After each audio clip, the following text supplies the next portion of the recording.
The late October air in Dallas hung thick with expectations as Catherine Marie Evans stood before her full-length mirror, adjusting the olive green blazer that hugged her shoulders perfectly. The annual Carter family dinner, a gathering where power players of Texas's elite circled like well-dressed sharks, awaited her arrival. She inhaled deeply, catching the familiar notes of Coco Mademoiselle that transported her, for just a moment, to memories of her mother's warm embraces. Her intense blue eyes studied her reflection, shoulder-length dark brown hair styled with precise waves, a testament to the control she maintained over every aspect of her appearance. At 33, Catherine had mastered the art of looking unshakable, even when everything inside her trembled. The scar on her hip caught her attention as she smoothed down her silk blouse, a permanent reminder etched into her flesh, telling a story she'd kept locked away for far too long. Her fingers lingered there for a moment before she straightened her spine, slipped into her beige stilettos and grabbed her clutch. Another year, another performance, she whispered to herself, picking up her phone to check the time. The screen lit up with a text from James. "Don't be late. Important announcement tonight." Catherine's jaw tightened imperceptibly. James Alexander Carter, her husband of 5 years, had been particularly meticulous about tonight's dinner, even by his exacting Capricorn standards. As Dallas's most sought-after architect, he wore his success like armor and his perfectly tailored suits like a second skin. The drive to the Carter estate felt longer than usual. Catherine watched the manicured lawns of Highland Park roll past her window, each mansion more imposing than the last. The family's sprawling, Georgian style home emerged from behind its wrought iron gates, a monument to old money and even older secrets. "Catherine, darling." Regina Carter's voice carried across the marble foyer as Catherine entered. Her mother-in-law's pearls gleamed under the crystal chandelier, her smile fixed and practiced. "You look lovely, though perhaps a touch informal, for such a special evening." Before Catherine could respond, she felt James's presence behind her. The familiar scent of Bleu de Chanel preceded his arrival, a fragrance that once made her heart race but now only tightened the knot in her stomach. "Mother, Catherine looks perfect, as always," James said, his dark eyes holding a glint that Catherine had learned to be wary of. He stood tall in his charcoal gray suit, every black hair in place, the very picture of controlled success. His hand found the small of her back, possessive, presumptuous. The great room filled quickly with Dallas's finest. Oil executives, tech entrepreneurs, politicians with practiced smiles and calculated handshakes. Catherine's father, William Evans, entered with his signature bow tie slightly askew, the only person in the room who seemed genuinely comfortable in his own skin. "Katie Bug," he whispered, embracing her. The familiar nickname brought unexpected tears to her eyes, which she blinked away before anyone could notice. Her father, the respected magazine editor who'd taught her the power of words, squeezed her hand 3 times, their secret code for "I love you" since childhood. Dinner was served precisely at 8, the table a symphony of sterling silver and bone china. Catherine took her seat, noticing an extra place setting that hadn't been there in previous years. Her wine glass trembled slightly as she lifted it to her lips. The murmur of conversation died when James stood, commanding attention with the ease of someone born to privilege. "Family, friends," he began, his voice carrying that particular tone of practiced sincerity that Catherine had grown to recognize. "Tonight is special for many reasons." The front door opened. The clicking of heels against marble echoed through the suddenly silent room.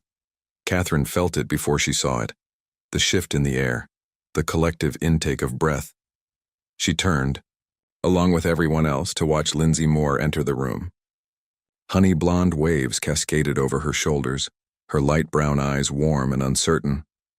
She wore a flowing dress that did nothing to hide what was impossible to miss. She was pregnant. Visibly, undeniably pregnant. James's smile grew wider, more genuine than any Catherine had seen in years. He extended his hand to Lindsay, drawing her close. "I'd like you all to meet Lindsay Moore," he announced, his voice swelling with pride. "We're having a baby." The room spun. Catherine felt the scar on her hip burn as if freshly made. Her hand instinctively moved to cover it, remembering the night years ago when James's carefully constructed facade had cracked, when his hands had turned from gentle to brutal, when their own child had been lost in a moment of violent rage. But Catherine didn't cry. She didn't scream. She didn't throw her wine in his face or create the scene that every wide-eyed guest clearly expected. Instead, she set down her glass with deliberate care and stood, her movements measured and precise. "How wonderful," she said, her voice carrying clearly across the stunned silence. "Though I must correct you, James. You're not having a baby." Her blue eyes met his dark ones. "You're creating another victim." The crystal chandelier light caught the tears in Lindsay's eyes as Catherine continued, her voice steady but soft. "You see, James has a particular talent for destroying what he claims to love. I would know. I lost our child when he pushed me into a wall during one of his moments of passion." Regina Carter's pearls clattered against her plate as she grabbed them. William Evans stood slowly, his editor's mind already connecting dots he'd feared to connect before. "I kept quiet then," Catherine continued, each word clear and purposeful. "Because I was afraid. Because I believed I deserved it.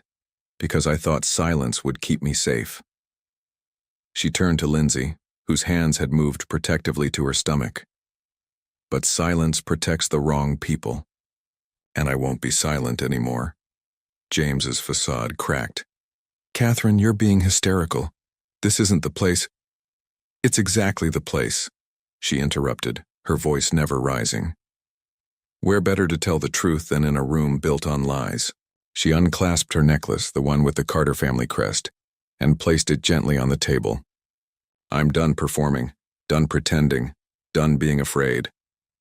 The room remained frozen as Catherine walked to the door, her heels clicking against the marble in a steady rhythm. She paused at the threshold, turned, and spoke one last time. "Oh, and James? I'm keeping my father's company. The one you thought was worthless? Turns out it's worth quite a lot when not being sabotaged by a controlling husband." She left before anyone could respond, the heavy door closing behind her with a quiet click that echoed like thunder. In her car, Catherine finally allowed herself to breathe. Her hands shook as she gripped the steering wheel, but her vision was clear. For the first time in years, she could see the road ahead. Her phone buzzed with a text. Not from James, but from a number she hadn't seen in years. "Hey Kate, it's Ryan, your dad called." "Whatever you need, I'm here." Catherine started her car, the engine's purr matching her racing heart. As she drove away from the Carter estate, she didn't look back. The night air smelled of jasmine and possibility, and somewhere in the distance, thunder rolled, nature's applause for her first act of freedom. Catherine's hands still trembled as she unlocked the door to her downtown Dallas apartment, her secret refuge purchased 6 months ago when she'd first discovered James's betrayal. The space was everything their shared mansion wasn't. Warm, intimate, alive with possibility. Here there were no crystal chandeliers to cast judgmental light, no marble floors to echo disapproval. She kicked off her beige stilettos, letting them fall where they may. The sound of Norah Jones filled the room as she pressed play on her carefully curated playlist. "Come Away With Me" floated through the space, a gentle reminder that she wasn't alone, even in solitude. Her phone hadn't stopped buzzing since she'd left the Carter estate. 37 missed calls from James, 15 from Regina, countless texts from Dallas's elite expressing their concern. But it was the last message, from Ryan, that made her pause. "I'm at Clyde Warren Park. Remember where we used to watch the sunrise? Some things don't change." Catherine changed into black yoga pants and a soft gray sweater, grabbed her keys and headed out. The night air had cooled, carrying the promise of autumn. Downtown Dallas glittered around her, a constellation of artificial stars that seemed dimmer than she remembered.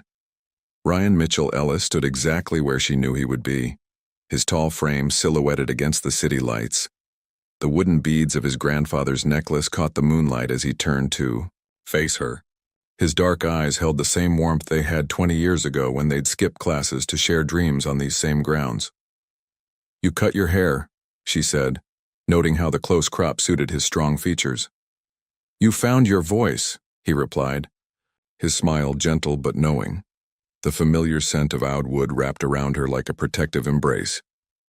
They sat on their old bench, the one with initials carved by countless dreamers before them. Ryan didn't press her to talk, didn't offer empty platitudes. He simply existed beside her, solid and real, while the city hummed around them. "I bought my own place," Catherine finally said, her fingers absently tracing the pattern of her scar through her sweater. 6 months ago, the day I found their first email." Ryan's hand tightened on his grandfather's necklace, his tell when processing difficult information. "The company?" "Evans Media Group." A smile touched her lips for the first time that night. "Daddy's legacy. James thought it was worthless because print was dead. He never bothered to look at our digital analytics or our female engagement numbers." "Your father always said you were the future of that company," Ryan mused, his voice carrying the slow, thoughtful cadence that had made him such a successful therapist. "Even when you were 12, running around the office with ink-stained fingers." The memory sparked something in Catherine, a reminder of who she'd been before James had systematically dismantled her confidence. "We have 2 million unique monthly visitors to our website. Our podcast network reaches women in 47 countries." Her voice grew stronger with each word. James was so busy building glass towers, he never saw the empire growing right under his nose. A notification lit up both their phones simultaneously. James had made a public statement. Catherine's hand shook as she read it aloud. "My wife's emotional outburst at tonight's family dinner, while unfortunate, is a clear sign of her ongoing struggles. Catherine has always had difficulty accepting certain realities, and I ask for privacy as we help her through this difficult time." Ryan's jaw tightened, but his voice remained calm. "He's trying to control the narrative. He's trying to make me sound crazy." Catherine stood, energy coursing through her body. "Like he did after—" She stopped, her hand instinctively moving to her hip. "After you lost the baby," Ryan finished, softly. "Kate, why didn't you tell me?" The truth spilled out in the pre-dawn darkness. How James had gradually isolated her from friends and family. How he'd turned every success into a gift he'd granted her, every failure into proof of her inadequacy. How that night, when she'd confronted him about missing their baby's ultrasound appointment, he'd transformed into someone she didn't recognize. "I hit the wall so hard," she whispered, the words catching in her throat. "There was so much blood. He drove me to a private clinic, told everyone I'd had an accident, said I was emotional about losing the baby, that I needed time away from everyone to process properly." Her laugh was hollow. "I believed him. I actually believed I deserved it." Ryan's hands were steady as he reached for hers, grounding her in the present. "What changed?" "Lindsay's pregnancy test." Catherine's voice strengthened. "I found it in his jacket 6 months ago while planning his birthday party. The irony, right? Then I found their emails. He wrote to her the same ways he used to write to me, the same phrases, the same promises. It was like reading a script." She pulled out her phone, opened her notes app. "I started documenting everything. Every email, every bank transfer, every late-night meeting. But more importantly, I started documenting my own life. The life he made me forget I had." The sky was beginning to lighten, painting the Dallas skyline in shades of promise. Catherine stood, facing the sunrise. "I'm filing for divorce tomorrow. Not just that. I'm filing a complete financial audit of how he's been manipulating Evans Media Group's accounts. I have proof, Ryan. Years of it." "He'll fight back," Ryan warned, his therapist's insight cutting through the morning air. "Let him." Catherine's voice was steel wrapped in silk. "I'm not that scared girl anymore. I'm not alone." She turned, to face her oldest friend. "I have to ask, though, why did my father call you tonight?" Ryan's smile held a mix of sadness and pride. Because 20 years ago, I made him a promise. The night before you announced your engagement to James, your father found me on this very bench. He said, "That man will try to break her. When he does, be there to remind her that she was never meant to be contained." Tears filled Catherine's eyes, but they weren't tears of sadness. Daddy always did see clearer than the rest of us. As if summoned by their conversation, another text arrived, this one from Lindsay Moore. "We need to talk. There's something you should know about James. Something I found in his office." Catherine showed the message to Ryan, her hand steady now. "Well," she said, "looks like the script is about to change." The sun crested the horizon, casting long shadows behind them. Catherine Marie Evans stood in its light, feeling the warmth on her face. For the first time in years, she didn't try to make herself smaller, didn't apologize for taking up space. "I have a meeting with my editorial team at 9, she said, checking her watch. "We're launching a new series next month. Voices Unveiled. Real stories from women who've reclaimed their power." She turned to Ryan, her blue eyes clear and determined. "Want to get some coffee first? I know a place that makes bacon, mac, and cheese for breakfast. If I remember correctly, that's still your weakness." Ryan's laugh was warm and genuine. "Some things really don't change, Kate." As they walked toward the morning light, Catherine felt the weight of the past beginning to lift. There would be battles ahead, legal, emotional, public, but for the first time in years, she wasn't fighting alone. The scar on her hip seemed to pulse with a new rhythm, no longer a reminder of what she'd lost, but a testament to what she'd survived. The city was waking up around them, and with it, Catherine Marie Evans was waking up too. The Evans Media Group office buzzed with nervous energy as Catherine strode through the glass doors. Her team tried to hide their furtive glances, but she could feel the weight of their curiosity. News traveled fast in Dallas, especially when it involved the city's elite. She'd chosen a deep navy pantsuit today, armor for the battles ahead. "Morning, Ms. Evans." Her assistant, Michael Chen, fell into step beside her, tablet in hand. "Your father's in your office. Also, the Dallas Morning Herald wants a statement, and Mr. Carter's lawyers have called 3 times. Catherine kept walking, her stride purposeful. "Send the Herald our press release about the digital expansion, and tell James's lawyers I'll be available when my counsel is present." She paused at her office door. "And Michael, it's Catherine, just Catherine." William Evans stood at the floor-to-ceiling windows, his bow tie as charmingly askew as ever. He turned as she entered, his eyes filled with a father's pain and pride. "I should have seen it," he said simply. Catherine crossed the room and straightened his bow tie, just as she had countless times before. "You did see it, Daddy. You called Ryan." Her father's weathered hands caught hers. "I failed you, Katie Bug. I handed you and this company over to a man who—" "No." Catherine's voice was firm. "You didn't fail me. James fooled everyone. Well, almost everyone." She managed a small smile. "You were clever enough to have a backup plan named Ryan Mitchell Ellis." A knock at the door interrupted their moment. Michael's face appeared, unusually serious. "Lindsay Moore is here. She's asking to see you." Catherine exchanged a glance with her father. "Show her in." Lindsay entered, looking both younger and more vulnerable than she had at the dinner. Her honey blonde waves were pulled back in a simple ponytail, and she wore a flowing dress that emphasized her pregnancy. The scent of Daisy by Marc Jacobs hung delicately in the air. "I'll give you two some privacy," William said, squeezing Catherine's shoulder as he left. Silence stretched between the two women. Catherine noticed Lindsay's fingers worrying the hem of her dress, a nervous habit she recognized from her own past. "I didn't know," Lindsay finally said, her voice barely above a whisper. "About the baby. About what he did to you. I swear, I didn't know." "I believe you." Catherine gestured to the comfortable seating area by the windows. "Your message said you found something?" Lindsay sat carefully, her hand protectively cradling her bump.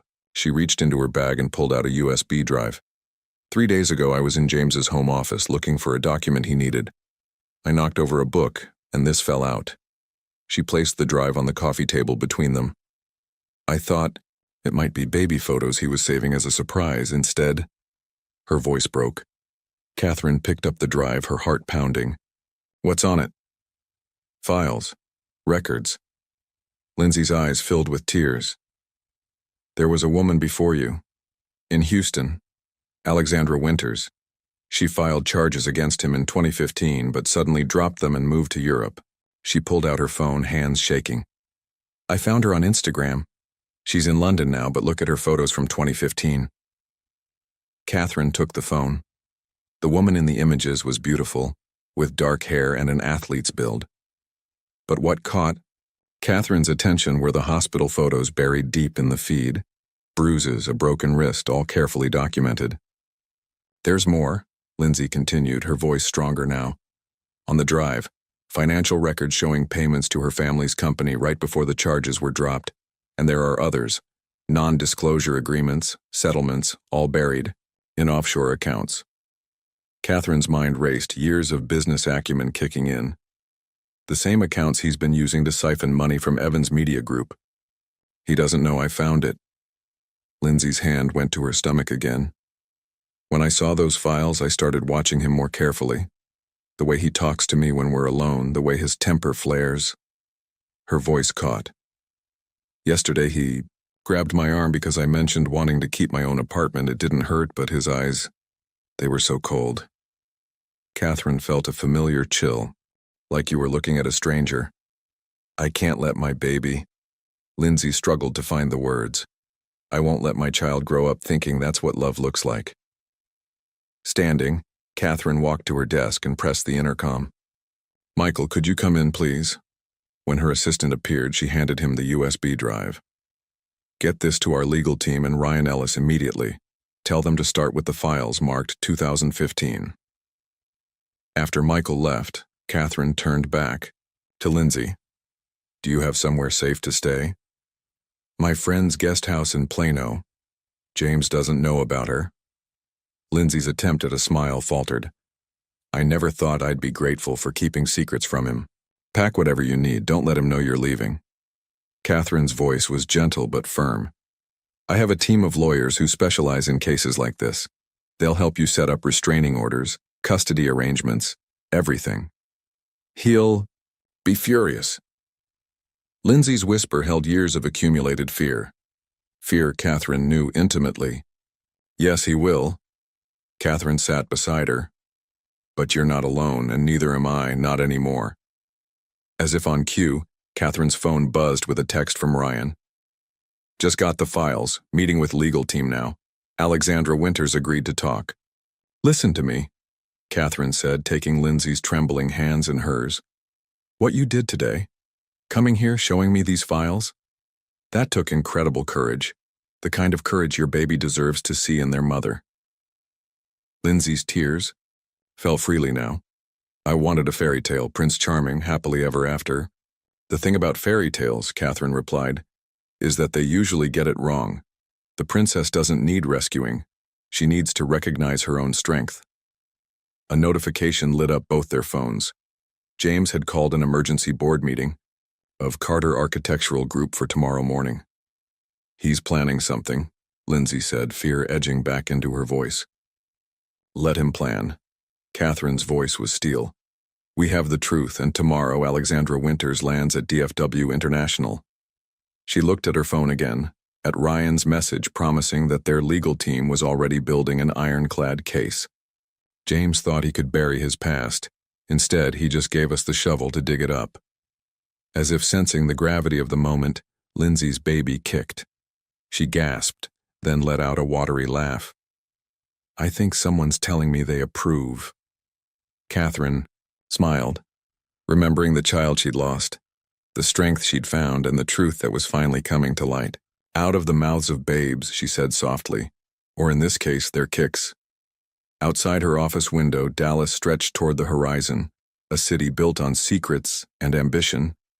But today, in this moment, two women who should have been enemies sat together, planning not revenge, but justice.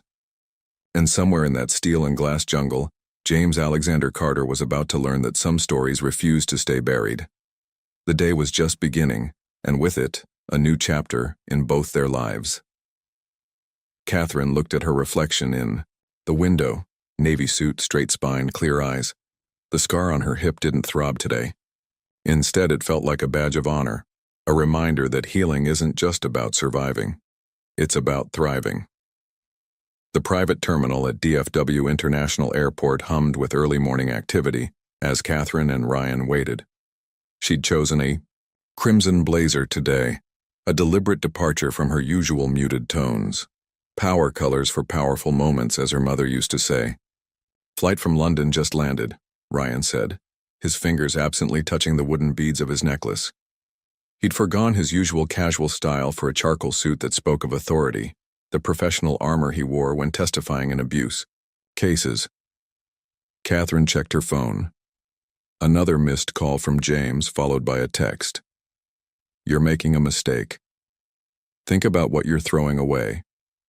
She showed it to Ryan, who frowned. Classic manipulation, he observed, his therapist's insight cutting through the pretense. He's still trying to make this about what you're losing, not what you're gaining. Before Catherine could respond, the terminal doors opened. Alexandra Winters walked through, her athletic frame carrying an athlete's grace despite obvious exhaustion. Dark hair pulled back in a sleek ponytail, designer workout gear that spoke of both comfort and status. She looked exactly like her Instagram photos, except for her eyes. Those held a weight Catherine recognized all too well. Catherine Evans? Alexandra's British accent had a slight tremor. "I wish we were meeting under different circumstances."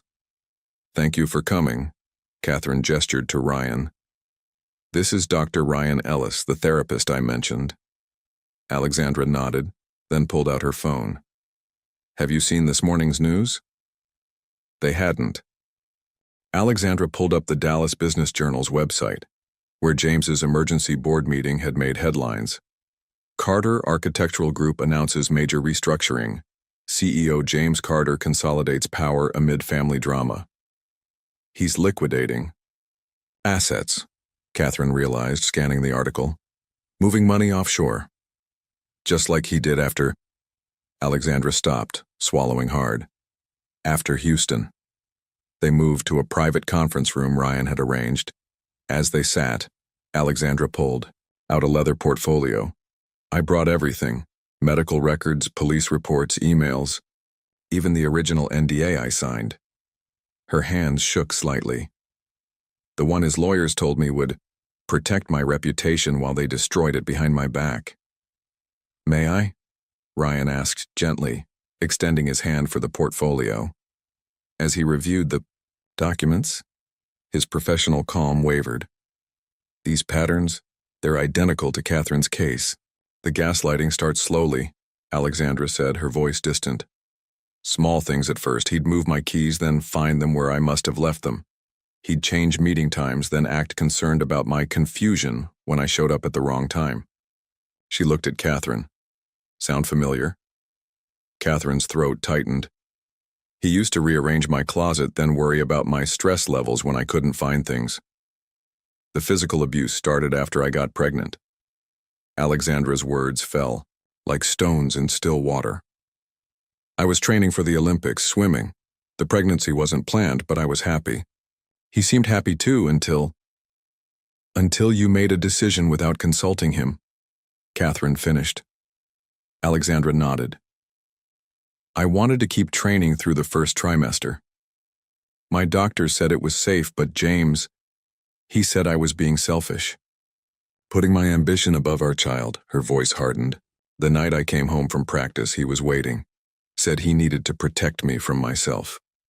Ryan's hand tightened on his grandfather's necklace. "The hospital records show 3 broken ribs. And a miscarriage." Alexandra's eyes met Catherine's. "When I tried to press charges, his lawyers came with documents. Photos of me at parties from college. Old texts taken out of context. They said they'd make me look unstable, reckless." She pulled out her phone again, showing them an offshore account statement. Then they offered me this, called it a Fresh Start Fund. Catherine's legal training kicked in. The money came from a shell corporation. Winters Global Consulting, Alexandra confirmed. My family's company was struggling. James's lawyers suggested the payment could go through them, make it look like a business investment. My father. She paused, pain flickering across her face. He believed them when they said it was the best way to protect everyone. A knock at the door interrupted them. Michael entered, his usual composed demeanor slightly ruffled. Catherine, Lindsay Moore is at the office. James showed up at her friend's house in Plano. She managed to leave before he saw her, but... Get her into the panic room, Catherine ordered, standing. No one goes in or out without my authorization. She turned to Alexandra. Would you be willing to meet her? Another pregnant woman in danger from James Carter? Alexandra's smile was bitter. Try to stop me. The drive back to Evans Media Group was tense. Ryan made calls to their legal team, while Alexandra shared more details about James's patterns of financial manipulation and emotional abuse. Catherine listened, each revelation fitting into place like pieces of a dark puzzle. They found Lindsay in Catherine's office panic room, her face pale but composed. The scent of her daisy perfume mixed with the sterile air. When Alexandra entered, the two women stared at each other, past and present victims of the same calculated cruelty. He knows, Lindsay said without preamble. About the USB drive. He called this morning asking about a missing book from his office. Did he threaten you? Ryan asked, his therapist's instincts alert. Not directly, he never does he? Lindsay looked at Alexandra. He just reminds you of everything you could lose. Alexandra sat beside her. Including yourself. Catherine's phone buzzed again, James's lawyer this time. Mrs. Carter, in light of your recent emotional instability, Mr. Carter is willing to be generous in the divorce settlement, provided certain conditions are met. She put the phone on speaker, letting everyone hear the thinly veiled threats, wrapped in legal courtesy. When the message ended, Catherine looked at the three other people in the room. Ryan with his steady presence, Alexandra with her hard-won strength, and Lindsay cradling her unborn child. Call our legal team, she told Michael through the intercom. Tell them to prepare for war. As if sensing the shift in power, her phone lit up with another text from James. You have no idea what you're starting, Catherine. Some storms are better waited out in silence. Catherine thought of her lost baby, of Alexandra's broken ribs, of Lindsay's frightened escape. She thought of other women who might still be trapped in similar silence. Her reply was simple. Watch me. Outside her office windows, storm clouds gathered over Dallas. But inside, surrounded by truth and strength, Catherine felt only clarity. The time for silence had passed. The storm wasn't coming. It was already here. The morning sun hadn't yet touched the Dallas skyline when Catherine's phone erupted with notifications. She was already awake, dressed in a powder blue suit that belied her steel resolve, watching dawn break over the city from her apartment's balcony. Nora Jones's melancholic voice drifted through the open doors, singing about broken hearts and new beginnings. The first message came from Michael. Turn on Channel 8 now. There was James, impeccable in his signature gray suit, bleu de Chanel, practically visible through the television screen, standing at a podium outside Carter Architectural Group's headquarters. His expression carried perfectly crafted concern. My wife, Catherine, has been struggling with personal issues for some time, he began, his voice carrying that practiced sincerity that once fooled everyone. The tragic loss of our child years, ego affected her deeply, and I blame myself for not getting her the help she needed sooner. Her recent behavior, including her shocking accusations and her attempt to sabotage both our companies, stems from that unresolved trauma. Catherine's coffee cup froze halfway to her lips. On screen, James continued, his dark eyes glistening with manufactured tears. I've filed for emergency conservatorship, not just of our shared assets, but for Catherine's own protection. Her father's declining health, which we've kept private out of respect, has clearly impacted her judgment, leading to these desperate attempts to seize control of both Evans Media Group and Carter Architectural Group. Her phone rang. Ryan's name flashed on the screen. "I'm watching," she said before he could speak. "We need to move fast." Ryan's voice was tight with controlled anger. "He's trying to paint you as unstable and your father as incompetent. Classic abuser's playbook. Discredit the victims before they can speak." "My father's health is perfect." Catherine's voice was ice. "He had a checkup last week. James knows that. But by the time we prove it, the damage to your credibility will already be done." Catherine finished. She ended the call and dialed another number. "Michael, execute Protocol Phoenix, now." Within 30 minutes, Catherine walked into Evans Media Group's main conference room. Alexandra and Lindsay were already there, along with her father and their legal team. William Evans stood as she entered, his bow tie perfectly straight for once. "He's not taking my company," he said firmly, "and he's certainly not taking my daughter." Catherine squeezed his hand, then turned to the room. "6 months ago, when I first discovered James's betrayal, I started preparing." "Michael?" Her assistant nodded, pressing a button. The conference room screens lit up with financial records, emails, and surveillance photos. "James thinks he's playing chess," Catherine continued. "But he forgot who taught me to play. Daddy, would you like to explain why you've been appearing confused at board meetings lately?" William Evans smiled, the same smile he'd worn when teaching Catherine to read company balance sheets at age 12. "Every time James or his associates were present, I played the doddering old man. Forgot names, asked repetitive questions, signed whatever they put in front of me." Meanwhile, Catherine pressed another button. Every real document, every actual transaction was being monitored, recorded, and verified by 3 independent auditing firms. She turned to their lead lawyer. "The emergency conservatorship filing?" "Already countered," the lawyer confirmed. "We have 6 months of medical records, cognitive tests, and witnessed business dealings proving Mr. Evans is fully competent, plus documentation of Mr. Carter's attempts to manipulate company records during what he thought were your father's confused moments." Alexandra leaned forward. "The offshore accounts?" "Frozen." Catherine's smile was sharp. "James was so busy watching the obvious accounts, he missed the deep trace we put on his hidden ones. The same ones he used to pay off his previous victims." "Previous victims?" William's voice cracked. "There are 5 of us," Alexandra said quietly, "that we know of, all with similar stories, all silenced with money and threats." She pulled out her phone, showing them a group chat. "We've been in contact since Catherine found me, all willing to testify." Lindsay, who had been quiet until now, spoke up. "He's going to come after me next. The baby is protected," Catherine assured her. "Remember that trust fund he set up last week? The one he made such a show of creating, for your child's future?" She nodded to Michael, who pulled up another document. "Look who actually controls it." Lindsay gasped. The trust was in her name only, with ironclad provisions preventing James from accessing it.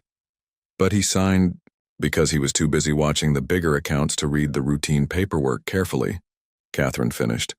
"A trick I learned from him, actually. Hide the truth in plain sight, buried in boring details." The room's atmosphere shifted as understanding dawned. James's first strike had just been turned into their advantage. Catherine's phone buzzed. Text from Regina Carter. "How dare you do this to my son after everything we gave you?" Looking at the message, Catherine felt an odd sense of peace. "Michael, is the live stream ready?" "Yes, all major networks, social media platforms, and business channels are standing by." Catherine straightened her powder blue blazer, touched the scar on her hip through her clothing one last time. "Then, let's tell the truth. All of it." She faced the cameras being set up in the corner of the conference room, these professional eyes that would carry her story to the world. Behind her stood her father, strong and clear-minded. Beside her sat 2 women who'd survived the same storm, and somewhere in the building, Ryan waited with their legal team, his grandfather's necklace in hand, ready for the battle ahead. "My name is Catherine Marie Evans," she began as the red lights blinked on. And this is a story about power. Not the power to hurt, which James Carter has wielded for years, but the power to heal, to speak, to rise. Outside, the Dallas sun finally crested the horizon, painting the sky in shades of justice to come. The Queen had made her move, and this game was far from over. The Evans Media Group livestream reached 2 million viewers within its first 5 minutes. Catherine sat straight-backed in her powder blue suit, her composure a stark contrast to James's emotional performance earlier that morning. Behind her, the Dallas skyline served as a steel and glass witness to what was about to unfold. 7 years ago, she began, her voice steady. I believed in fairy tales. I believed that success meant silence, that love meant compliance, that a woman's strength was measured by her ability to endure. She paused, letting the weight of those words settle. James Carter taught me those lessons, one bruise at a time. The viewer count jumped to 3 million.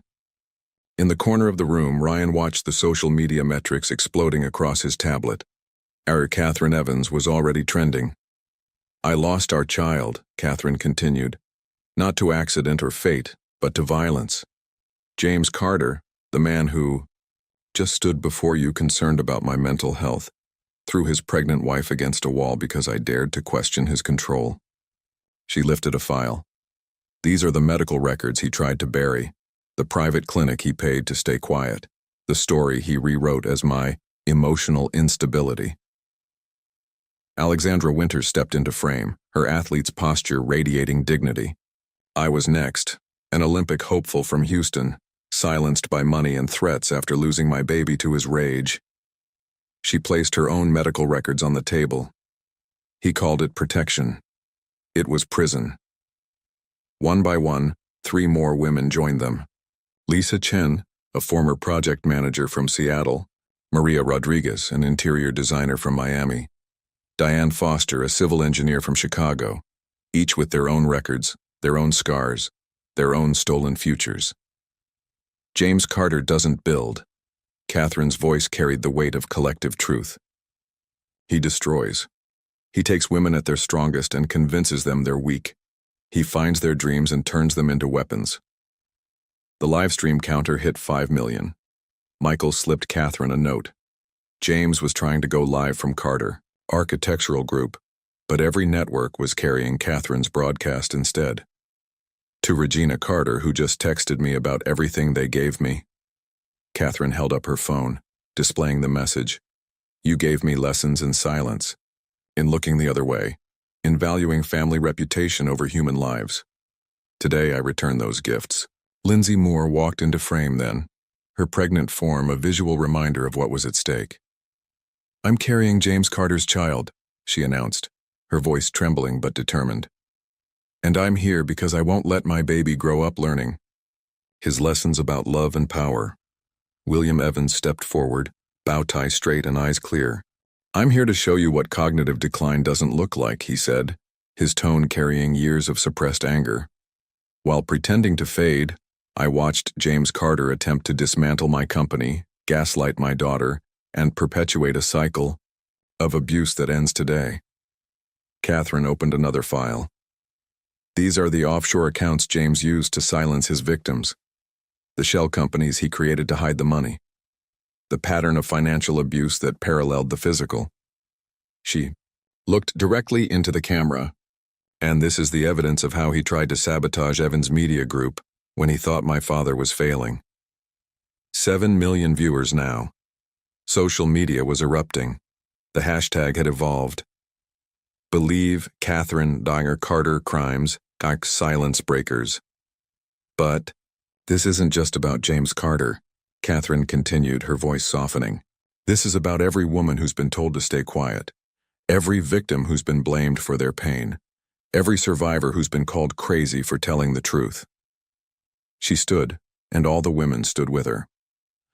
I'm Catherine Marie Evans. I'm not mentally unstable. I'm not emotionally compromised. I'm not a victim anymore. Her blue eyes blazed with controlled fire. I'm a woman who learned that the opposite of silence isn't noise. It's truth. Ryan's tablet lit up with breaking news. Carter Architectural Group's stock was plummeting. Major clients were issuing statements of concern. The board was calling for an emergency session. Then came James's text. "You've just destroyed everything. I hope you're ready for what comes next." Catherine read it aloud to the millions watching. "Yes, James, I am ready. Because unlike you, I'm not standing alone." She turned to Alexandra, to Lindsay, to the other women whose lives James had tried to shatter. "There's an old saying, the truth will set you free. But they forget the rest. First, it will shred every facade, burn every bridge, test every loyalty." Her phone buzzed again. Regina Carter requesting an urgent private meeting. To every woman watching, Catherine's voice carried years of accumulated strength. Your silence is not your shield. Your pain is not your fault. Your truth is not your enemy. The viewer count passed 10 million. In the corner, Michael showed her another update. James had been seen leaving Carter Architectural Group, face livid, destination unknown. "Let him come," Catherine said to the room after the cameras stopped rolling. "Every move he makes now will only prove us right." Ryan approached, his therapist's insight cutting through the adrenaline of the moment. "He's most dangerous now. Cornered predators usually are." "I know," Catherine touched her scar through her suit. "That's why we're not finished, Alexandra." The former swimmer nodded, pulling out her phone. "The others are ready. Phase 2 begins tonight." Lindsay's hand went to her stomach, feeling her baby kick. "Will it be enough?" Catherine looked at the Dallas sky, at the sun now high and unforgiving. "Truth is like light," she said softly. "Once it starts spreading, shadows have nowhere to hide." William Evans hugged his daughter, his voice thick with emotion. "Your mother would be so proud." Outside, reporters gathered in growing numbers.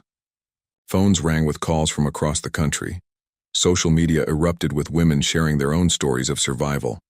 And somewhere in Dallas, James Carter was planning his revenge, not realizing that every move he made now was another step toward his own undoing. Catherine Marie Evans straightened her blazer, feeling the weight of millions of eyes, millions of hopes, millions of silent stories waiting to be told. The truth was out. The real war was just beginning.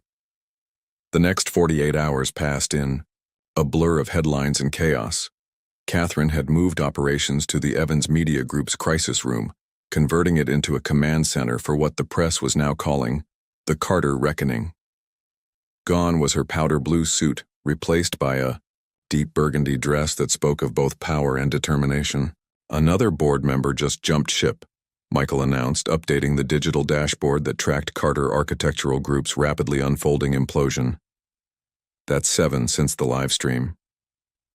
Ryan entered, his usual calm demeanor tensed with concern. The wooden beads of his grandfather's necklace clicked softly as he moved.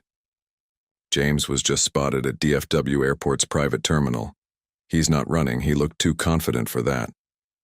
"He's gathering reinforcements," Alexandra said from her position by the windows. Her athletic frame coiled with remembered tension.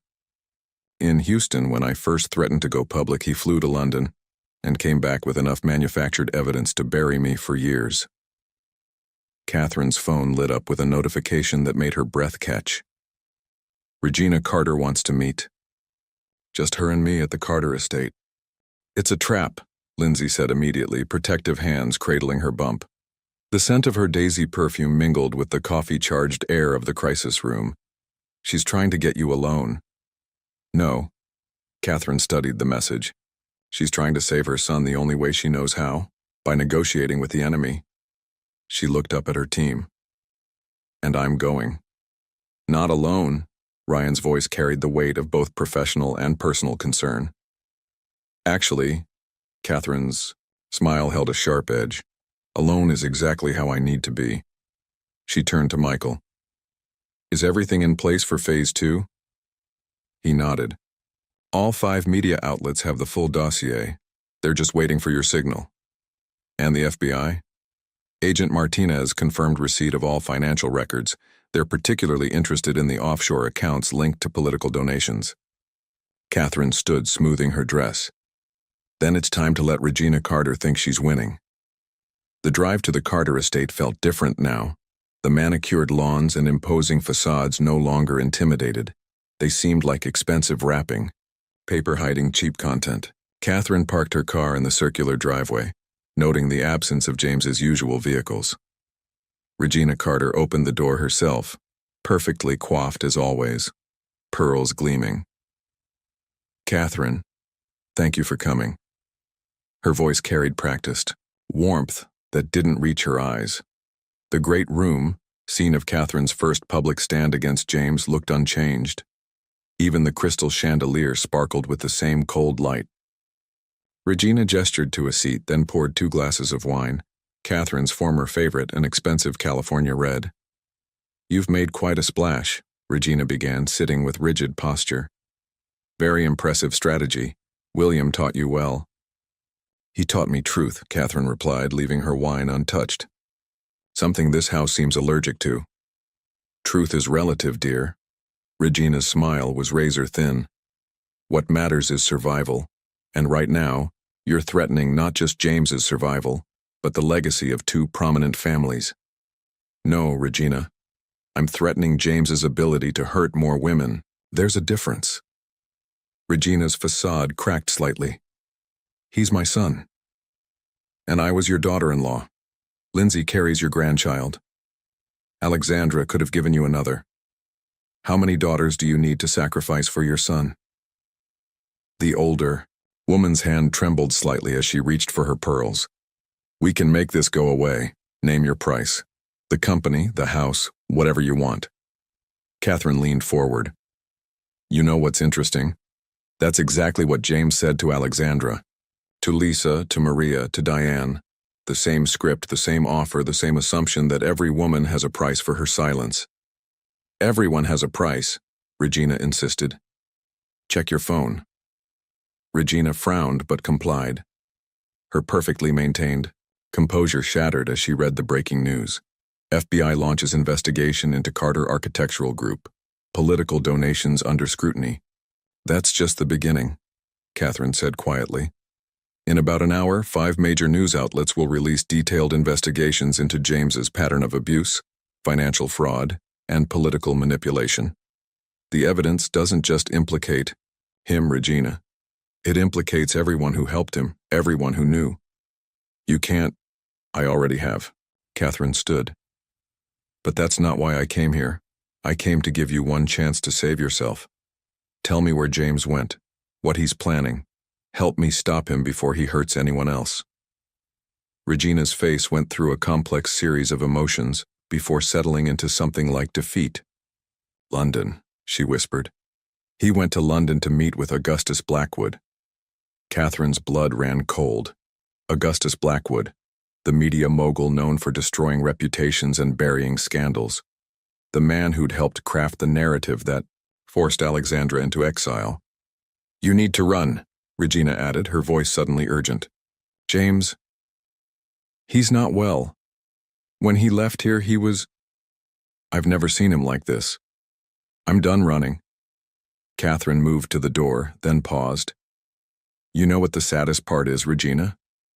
You could have been a force for good. You could have protected us. All of us.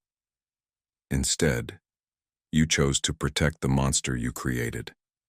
Her phone buzzed as she reached her car, Ryan sending an urgent update.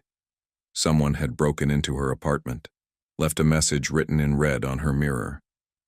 "Every queen can fall." Catherine's hands didn't shake as she started her car. She'd expected this, had counted on James's predictable patterns of escalation. What he didn't know was that Phase 2 wasn't just about exposing his crimes. It was about catching him in the act of committing new ones. She called Michael. "Send the signal, and tell Agent Martinez she'll find what she needs in my apartment's security footage." Augustus Blackwood slumped in his chair, aging decades in moments as officers began seizing servers and files. Victoria Bennett turned to the nearest camera, the one she knew Catherine was watching through, and nodded once. Mission accomplished. In Dallas, the crisis room erupted in controlled celebration. But Catherine wasn't finished. She stood smoothing her burgundy dress and faced her team. "Phase 3, she announced. Michael stepped forward with a thick folder. Evans Media Group's new initiative, the Phoenix Project. "A foundation," Catherine explained, "for survivors of domestic and financial abuse. Free legal aid, career, rehabilitation, psychological support." She looked at Alexandra, at Lindsay, at the photos of Lisa, Maria, and Diane on their evidence board, funded by the seized assets of men like James and Augustus. Turning their weapons into shields, Alexandra understood, her athlete's posture relaxing for the first time in days. "The Foundation's first board members," Catherine continued, "the women they tried to silence." Ryan's phone buzzed with updates. From London, James and Blackwood were in custody.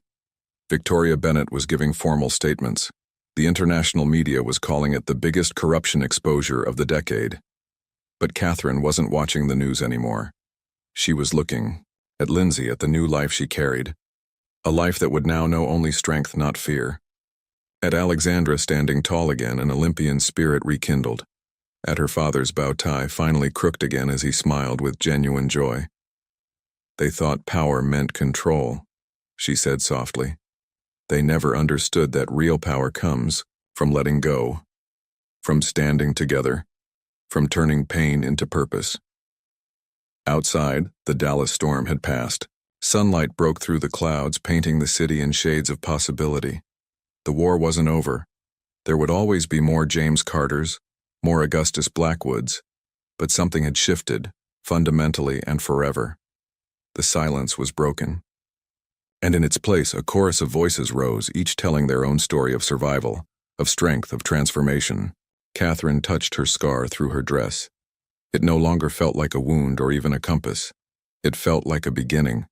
3 months after James Carter's arrest in London, Catherine stood in the newly renovated lobby of Evans Media Group. The space had been transformed, much like its owner. Gone were the cold modernist touches James had insisted upon. In their place, warm woods and living walls created an atmosphere of growth and healing. She wore emerald green today, a color she'd never dared wear during her marriage. Her shoulder-length, dark brown hair was styled in loose waves, and for the first time in years, she wore her mother's vintage perfume without feeling like she was hiding behind it. "The first residents arrive tomorrow," Michael said, handing her the latest report.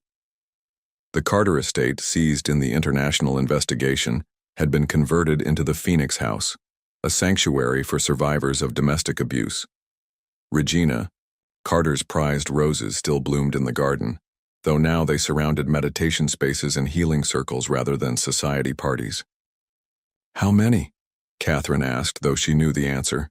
15 women and their children." Michael's smile was gentle. "The waiting list is already 3 months long." The click of heels on marble announced Alexandra's arrival. The former swimmer had regained her athlete's confidence, though she now channeled it into running the Phoenix Project's sports therapy program. "The Olympic Committee called again," she announced. "They want us to develop an abuse prevention protocol for female athletes." "They're not the only ones paying attention," Ryan added, entering with his tablet. He'd traded his casual style for a refined professional look that balanced authority with approachability. 3 more states have adopted our financial abuse detection guidelines for banks and credit unions." Catherine touched her scar through her dress, a gesture that had transformed from a reminder of pain into a source of strength. "And James?" "Still trying to make deals from his cell," Ryan replied, but with Augustus Blackwood turning state's evidence to save himself and Victoria Bennett's documents exposed. He shrugged. "No one's listening anymore." The elevator chimed and Lindsay stepped out, her baby bump now prominent. She'd traded her Marc Jacobs perfume for natural oils, claiming the baby preferred them. "The memoir manuscript is ready," she announced. "All our stories woven together. The publisher says pre-orders are breaking records." Catherine led them to the renovated conference room, now a warm space with comfortable seating and walls lined with survivor artwork. They gathered, around the table where just months ago they'd planned their revolution. "I had a dream last night," Catherine began, her voice soft but steady. I was back in that hospital room after losing the baby. But this time, I wasn't alone. I saw all of us. Every woman who's ever been told to stay quiet, to stay small, to stay afraid. We were holding hands, forming this unbreakable circle. She pulled out her phone, showing them the latest message from Victoria Bennett. Paris office secured. European expansion of Phoenix project approved. When do you want to start? It's really happening, Alexandra breathed. We're really changing things. More than we knew, Ryan added. He pulled up a news article on the room's main screen. Carter Architectural Group's former clients launch industry-wide abuse prevention initiative. Lindsay's hands cradled her bump. I used to worry about raising a child alone, she admitted.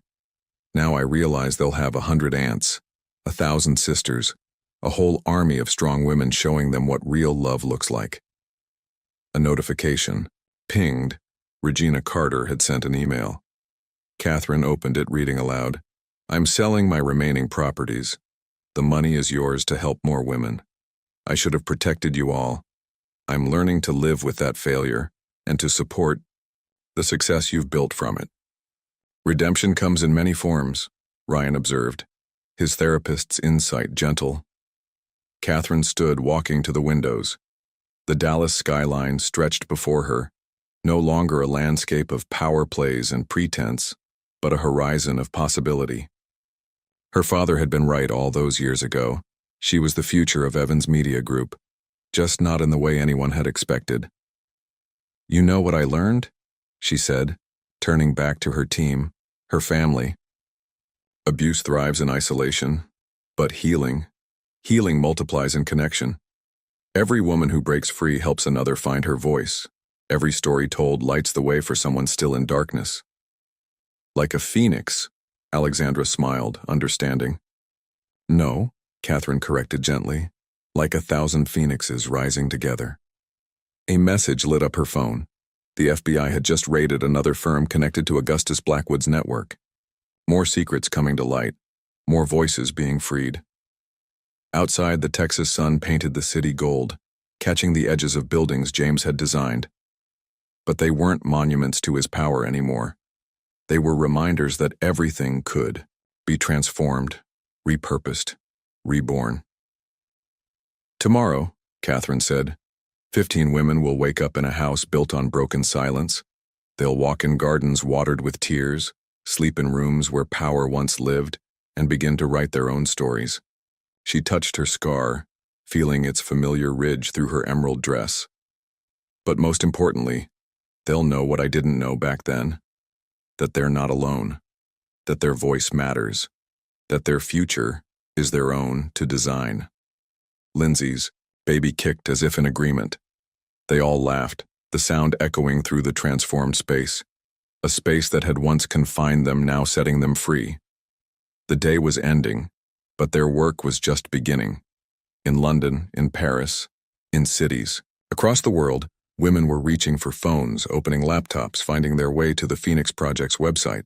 Each click, each call, each hesitant request for help was another spark of revolution. Catherine Marie Evans looked at her reflection in the window. No longer a victim, not just a survivor, but a catalyst for change. Her mother's perfume wrapped around her like a blessing, and her father's business acumen had become a tool for transformation. The silence was well and truly broken, and in its place, a symphony of liberation had begun to play. 1 year to the day after the fateful Carter family dinner, Catherine stood in her office at Evans Media Group, watching sunset paint the Dallas skyline in shades of redemption. She wore a silver dress that caught the light like armor, her mother's, Coco Mademoiselle perfume now mixed with her own chosen scent, a custom blend of strength and softness. The day's headlines scrolled across her desk screen. James Carter, sentenced to 20 years. Phoenix Project opens 15th International. Location: Victoria Bennett appointed CEO of Reformed Blackwood Media. But it was the small notification on her phone that made her pause. A reminder for tonight's gathering. Not a society dinner this time, but a celebration of life. The soft knock at her door could only be Ryan. He'd traded his therapist's office for a position as the Phoenix Project's director of mental health, though he still wore his grandfather's necklace like a talisman. "Ready?" he asked, his dark eyes warm with understanding. "Almost." Catherine touched the scar on her hip, now a medal of honor rather than a mark of shame. "Just remembering." They drove to the transformed Carter estate, now the Phoenix House, its gates open wide in welcome rather than exclusion. The Dallas sky had turned the color of bruises, a storm rolling in from the east. Catherine drove toward it, heading back to Evans Media Group where her team waited. Her scar tingled with phantom pain, but it no longer felt like a wound. It felt like a compass, pointing her toward justice. James had gone to London to find his fixer, but Catherine had already been there months ago, laying groundwork he couldn't imagine. Augustus Blackwood's own victims were ready to speak. The storm was coming. And this time she wasn't just prepared for it, she was the storm. London's gray morning spilled through the floor-to-ceiling windows of the Blackwood Media headquarters. Augustus Blackwood, a man whose silver hair matched his steel reputation, studied the array of screens before him. Each displayed a different angle of Catherine Evans's story as it blazed across continents. "She's better than we expected," he admitted, his British accent clipped with annoyance. Across from him, James Carter paced like a caged animal, his usually immaculate appearance showing signs of strain. His Bleu de Chanel cologne couldn't mask the scent of desperation. "I don't pay you to admire her," James snapped. "I pay you to destroy her." "Like you destroyed me?" A new voice entered the conversation. Both men turned to find Victoria Bennett in the doorway, her elegant figure silhouetted against the London skyline. As Blackwood's former protege and top crisis manager, she'd buried more scandals than most people had lived through. "Victoria," Blackwood's voice carried a warning. "This is a private meeting." "Not anymore." She stepped into the room, her heels clicking purposefully on the marble floor. "Did you really think Catherine Evans came to London 3 months ago for shopping?" Her smile was razor sharp. "She came to find me." Back in Dallas, Catherine sat in the Evans Media Group conference room, watching the scene unfold through a secure video feed. Ryan stood behind her, his grandfather's necklace wrapped around his fingers like a talisman. "Victoria was the key," Catherine explained to the room. "Every fixer has their own fixer. Every puppet master has their own strings." On screen, Victoria placed a USB drive on Blackwood's desk. 15 years of buried stories. Not just James's victims, everyone's. Every powerful man you protected, every woman you silenced, every crime you covered with money and threats. "You signed an NDA," Blackwood growled, "which became void the moment you asked me to fabricate evidence against Catherine Evans." Victoria's smile grew. "That's still illegal last time I checked." James lunged for the USB drive, but Victoria was faster. She stepped back, pressing a button on her phone. The screens around them suddenly filled with new headlines. Blackwood Media Empire built on buried crimes. International investigation into corporate cover-ups. Victoria Bennett reveals decades of systematic abuse. "It's already out," she said calmly. "Every major news outlet in Europe and Asia, the ones you don't control." In Dallas, Alexandra Winters let out a long breath. The London playbook. He always went to London when he needed to rewrite history. "Not this time," Catherine said softly, watching James's face contort with rage on the screen. The scene in London exploded into chaos. James grabbed Victoria's arm, the same possessive grab that had preceded violence so many times before. But Victoria didn't flinch. "I wouldn't," she said calmly. "The Metropolitan Police are already on their way. Something about international financial fraud and conspiracy to commit witness tampering." James released her, turning to Blackwood. "Do something." But the media mogul was staring at his phone, watching his empire crumble in real time. Board members were resigning. Shares were plummeting and decades of buried secrets were rising to the surface. In Dallas, Lindsay touched her stomach, feeling her baby kick. "He looks so small now," she whispered. "Without his power, without his lies. Men like James and Augustus don't know how to exist without control, Ryan observed, his therapist's insight cutting through the tension. When they lose it, they either break or become desperate. As if proving his point, James suddenly went still on the screen, a stillness Catherine recognized with dread. "If I'm going down," he said quietly, reaching into his jacket, "I'm not going alone." The gun gleamed under London's gray light, but Catherine was already moving. "Now," she commanded into her phone. On screen, the office doors burst open. Metropolitan Police flooded in, followed by Interpol agents. They'd been waiting, watching, gathering evidence of their own. James's last power play dissolved as his wrists met handcuffs. His carefully styled hair fell into his eyes as he was led away, shouting threats that no one would ever take seriously again. The gardens that had once hosted political power plays now bloomed with healing herbs and meditation spaces. Regina's prized roses had been joined by wildflowers, beauty untamed. Inside, the great room where Catherine had first broken her silence now held a different kind of gathering. Alexandra Winters, fresh from coaching the Olympic women's swim team, stood chatting with Victoria Bennett, who'd flown in from London. Lindsay sat in a comfortable chair, her 2-month-old daughter Aria sleeping peacefully in her arms. William Evans, bow tie charmingly askew as always, was deep in conversation with a group of Phoenix House residents, women who'd found their voices and were now helping others find theirs. The crystal chandelier that had once cast judgmental light now sparkled with promise. "A year ago," Catherine began, addressing the room, "I stood in this spot and chose truth over silence. What I didn't know then was that truth isn't just a moment. It's a movement." She gestured to the walls now covered with artwork created by survivors. In the past year, the Phoenix Project has helped over 3,000 women escape abuse. We've changed banking laws in 12 countries to better detect financial control. We've created corporate guidelines that are becoming industry standards. Alexandra stepped forward. And we're just getting started. The Olympic Committee's new protocols have already identified and prevented 20 cases of potential abuse. Blackwood Media's transformation is proving that ethical journalism can be profitable, Victoria added, her British accent carrying notes of pride. We're investigating abusers instead of protecting them.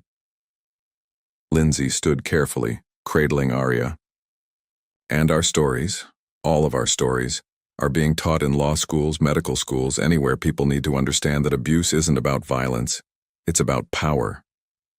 Speaking of power, Ryan interjected gently, "There's someone here. To see you, Catherine." The room parted to reveal Regina Carter. She'd aged years and months, her pearls replaced by a simple silver necklace. "I've been in therapy," she said without preamble, "learning why I protected him, why I chose power over love, silence over truth." She held out an envelope. "This is the last of it. Everything I own, transferred to the Phoenix Project." Catherine took the envelope but set it aside, taking Regina's trembling hands instead. "The greatest gift you can give us isn't money. It's breaking the cycle, showing other mothers that it's never too late to choose differently." Baby Aria chose that moment to wake, her tiny cry echoing through the room. But it wasn't a cry of distress. It was the sound of new life, unfettered by fear. "That's what this is all about," Catherine continued, moving to the center of the room. "Not just healing past wounds, but preventing future ones. Not just surviving, but showing others how to thrive." She touched her scar through her silver dress. "A year ago, I thought this mark was my weakness. Now I know it's my strength. Every woman here carries similar scars, visible or invisible. But together we're turning them into maps that lead others to freedom." William Evans stepped forward, tears in his eyes. "Your mother would be so proud, Katie Bug." "She is proud." Catherine smiled. "I feel her in every woman we help, every story we tell, every life we change." The sun had fully set now, but the room glowed with its own light, the light of transformation, of community, of power reclaimed and redirected. Ryan moved to stand beside Catherine, his presence steady as always. "Tell them about tomorrow," he encouraged. "Tomorrow," Catherine announced, "we launch the Evans Phoenix Fellowship, a fully funded program to help survivors become lawyers, counselors, business leaders, whatever they dream of being. Because breaking free is just the beginning. The real victory is in building the life you choose." Alexandra raised her glass. "To choices." "To voices," Lindsay added, Aria cooing, in harmony. "To triumph," Victoria contributed from across the room. "To truth," Regina whispered, years of regret and redemption in her voice. "To all of us," Catherine concluded, looking around at this unlikely family forged in fire and reformed in love. "To every woman who's ever felt alone in the dark, you're not alone anymore, you never were." Outside, the Dallas night sparkled with possibility. Inside, in a room that had once housed secrets and shame, a revolution continued to unfold. Quiet but unstoppable, personal but universal. Catherine Marie Evans stood in its center, scars and all, finally understanding that some chains are broken. Not by fighting harder, but by loving deeper. Not by getting even, but by lifting others. Not by staying strong, but by being real. The silence was broken, and in its place a chorus of voices rose, singing not of victory or vengeance, but of transformation, of phoenix flames and second chances, of truth set free to soar. Epilogue. 5 years later, the Dallas morning sun streamed through the windows of the Phoenix House's East Wing, where a new meditation garden was being unveiled. Catherine Evans Ellis stood at the podium, her emerald dress catching the light, her mother's perfume now mixed with memories of triumph rather than tears. "5 years ago, we planted the first seeds of change in this garden," she began, her hand instinctively touching where her scar had faded to a silvery reminder. "Today, those seeds have bloomed into a global network of healing and hope." The statistics spoke for themselves. 37 Phoenix houses across 4 continents. Over 20,000 women and children helped. The Evans Phoenix Fellowship had graduated its 3rd class of survivors turned advocates, each armed with law degrees, counseling certifications, or business expertise. In the front row, Ryan Ellis watched his wife speak, his grandfather's wooden beads now joined by a simple gold wedding band. Their 2-year-old daughter, Hope, slept peacefully in his arms, her tiny hand curled around the necklace beads. Beside them sat Lindsay Moore, now the Phoenix Project's director of mother-child programs. Her daughter Aria, now 5, was already showing signs of her mother's artistic talent and her newfound confidence. They'd turned Lindsay's story into a children's book series about courage and self-worth, with Aria's drawings decorating the margins. Alexandra Winters, fresh from coaching the U.S. Olympic team to their most successful year yet, had implemented abuse prevention protocols that were now standard across international sports. Her gold medal for advocacy work hung alongside her swimming achievements. Victoria Bennett had transformed Blackwood Media into a powerhouse of investigative journalism, specializing in exposing abuse of power. The empire built on burying truth now dedicated itself to uncovering it. James Carter watched it all unfold from his prison cell, his empire dismantled, his power dissolved. Regina Carter had found her own path to redemption, counseling mothers of abusers and helping them choose truth over family pride. William Evans, now semi-retired but still sporting his signature crooked bow tie, had witnessed every triumph. Today he sat in the garden holding his granddaughter, teaching her that strength comes in many forms and that love should never require silence. After the ceremony, Catherine found a quiet moment in what had once been the Carter dining room. The space where she'd first broken her silence now hosted weekly support groups. The crystal chandelier that had witnessed her pain now illuminated paths to healing. "Mommy!" Hope's voice carried across the room as she toddled toward Catherine, Ryan following close behind. "Look what I found." In her tiny hand was a phoenix feather, a copper sculpture from the new garden installation. It caught the light just right, sending fractals of color dancing across the walls.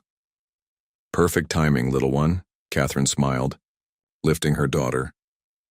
Daddy and I have something to tell you. You're going to be a big sister. Ryan's arms encircled them both, his therapist's insight now perfectly balanced with personal joy. Another voice to add to the chorus, he said softly. That evening, as the Texas sun painted the sky in shades of possibility, the extended Phoenix family gathered in the garden. Alexandra brought her Olympic team recruits. Lindsay and Aria showcased their latest book illustrations. Victoria shared plans for a documentary series. Survivors turned advocates discussed new outreach programs. Catherine watched them all. This beautiful tapestry of broken pieces woven into something stronger than the original cloth. Her hand rested on her barely visible baby bump as Hope played with her phoenix feather nearby. The scar on her hip had long since stopped aching. Now it was just another part of her story, a chapter in a book that kept writing itself forward, touching more lives with each passing day. Because that's what happens when silence breaks. It doesn't just shatter, it transforms. Into voice, into power, into love, into an endless chorus of phoenixes rising together, lighting the way home. And somewhere in the garden, a new rose bloomed, wild and free, reaching for the sun. If you could go back in time and talk to your past self, who was in an abusive relationship, or to someone you know who went through it, what words of strength and hope would you share? What signs do you wish you had recognized earlier? Your participation in the channel is very important. Please leave your opinion in the comments. Thank you for watching. If you enjoyed the story, please subscribe to our channel and leave a comment below letting us know what you thought. Your feedback and support mean a lot to us. Stay tuned for more exciting stories.